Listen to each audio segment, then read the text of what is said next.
Ici, la compétition commence très tôt. Dès l'enfance, les journées s'allongent entre école et cours extrascolaires. Chaque soir après la classe, des milliers d'élèves enchaînent des académies privées, appelées Agwan. Anglais, mathématiques, examens, la réussite est la seule option. Anna est maman de 2 enfants. Après sa journée de travail, elle vient récupérer sa fille de 6 ans qui aura passé 8 heures entre la crèche et son cours de maths du soir. J'ai le sentiment que plus la situation économique se dégrade, plus les gens se replient sur l'éducation. À mesure que l'anxiété sociale augmente et qu'il devient plus difficile de réussir sur le marché du travail avec un CV ou des qualifications moyennes, la compétition devient encore plus féroce. Résultat, pour que les enfants soient le plus performants possible, on leur ajoute des heures de cours privés de plus en plus jeunes. Mais si l'enfant y va simplement parce que sa mère le lui demande et que la routine se répète mécaniquement, il risque de passer à côté de la créativité qui naît du repos et du temps libre. Sans ces temps de pause, il peut finir par s'épuiser, voire tomber en burn-out ou décrocher. Une pression constante qui augmente au fil des âges, jusqu'à l'université, pour arriver dans un marché du travail bouché et obtenir souvent un emploi précaire ou décevant.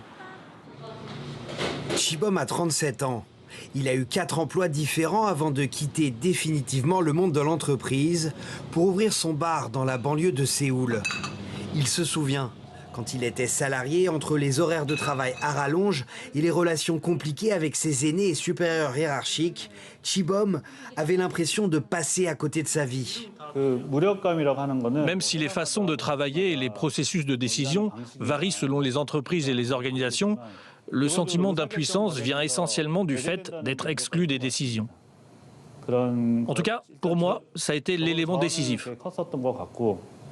Entre l'ancienne génération qui a tout donné pour que la Corée du Sud devienne la puissance économique qu'elle est aujourd'hui et une jeune génération qui a été poussée vers la réussite dès le plus jeune âge, les aspirations sont totalement différentes. Difficile de trouver des terrains d'entente. Les managers ou les supérieurs hiérarchiques ont tendance à considérer cela comme un problème de mentalité, un problème psychologique, alors que la question est bien celle de la participation aux décisions. Je pense que les entreprises qui intègrent réellement leurs salariés dans les processus de décision seront plus attractives et plus appréciées. À l'inverse, celles qui ne le font pas sont des organisations que de plus en plus de personnes finissent par quitter. Chibom n'est pas un cas isolé. Ce sentiment est partagé par bon nombre de jeunes sud-coréens qui se sentent infantilisés, rabaissés par leurs aînés sur leur lieu de travail. Un véritable fossé générationnel qui est un vrai problème de société.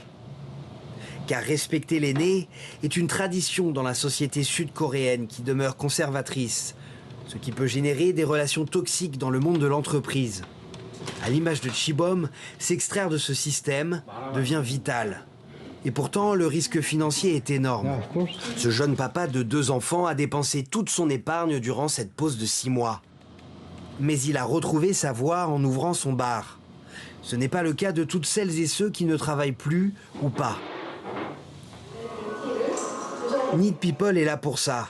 L'association permet à ces jeunes de recréer un lien, de retrouver un cadre bienveillant à travers des activités et des rencontres. Pour préserver leur anonymat et éviter la stigmatisation, les personnes qui viennent chez Need People préfèrent avoir leur visage flouté. Dans la société sud-coréenne, ne pas travailler est considéré comme de l'oisiveté et donc perçu comme une honte. Ginny travaille pour l'association.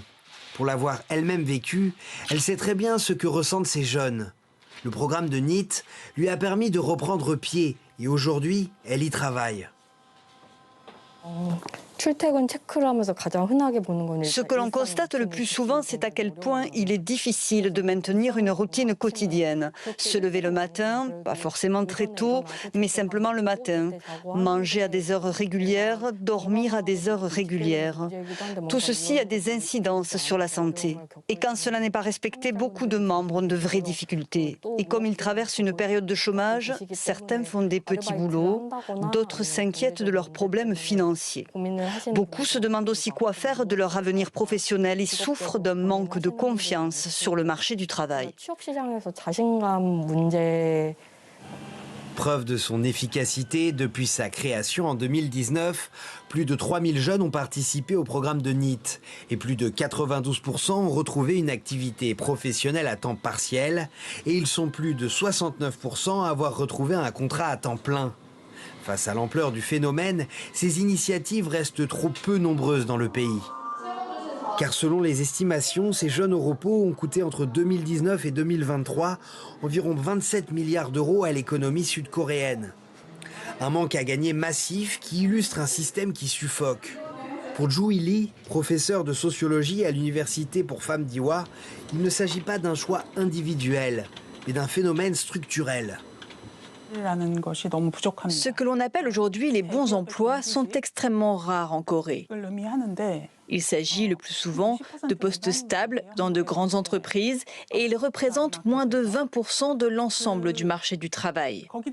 En plus, ces emplois recrutent désormais surtout des profils expérimentés, ce qui laisse très peu de possibilités aux jeunes. Or, leur besoin le plus fondamental, c'est la stabilité.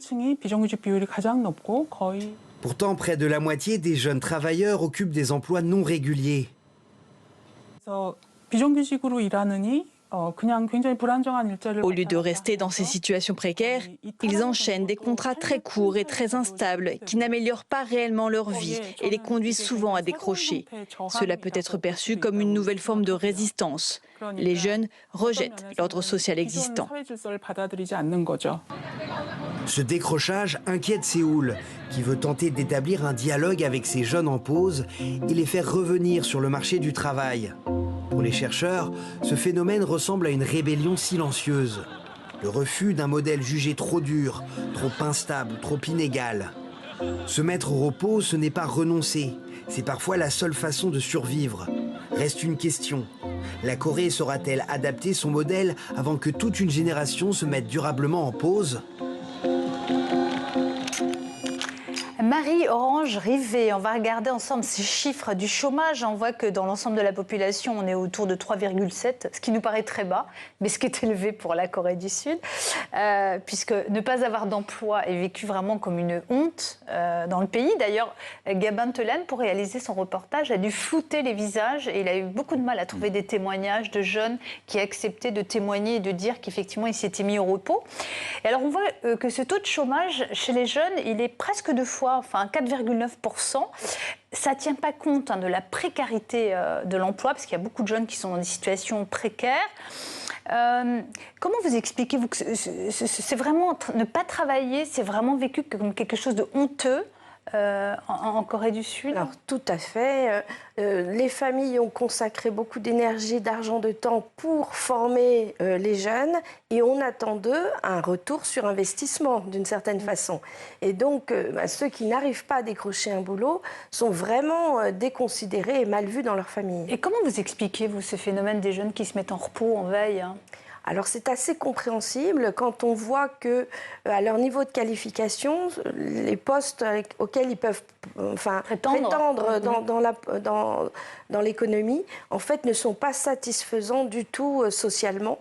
Et donc, c'est beaucoup d'énergie, une atmosphère avec une hiérarchie qui peut être très, très dure, qui déconsidère beaucoup les jeunes, etc., ils sont corvéables à merci. Et donc, finalement, ils préfèrent, pour leur santé mentale, se mettre en dehors de ce système. Mais quand on préparait cette émission, vous m'avez dit aussi, mais en fait, vous savez, quand on est un seul enfant dans une famille où il y a beaucoup d'argent, on se dit peut-être que finalement, on n'a peut-être pas besoin de se donner autant de mal, on va dire, que ses parents pour travailler. Il y a aussi ce phénomène-là tout à fait. Alors, ceux qui sont... En gros, on sait qu'on va avoir un héritage. Voilà, ceux qui sont les plus précaires, font malgré tout des petits boulots et se tuent à la tâche.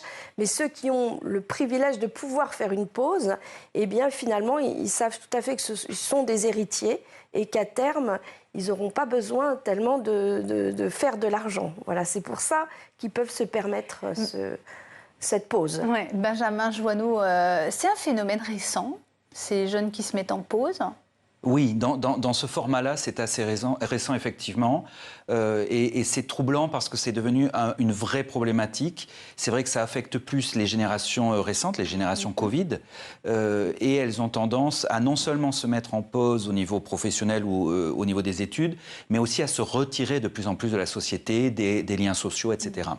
Alors, on l'a vu, Marie-Orange Rivet, en Corée du Sud, l'éducation, elle est hyper sélective, la compétition professionnelle permanente, il y a le culte de la richesse, de l'apparence.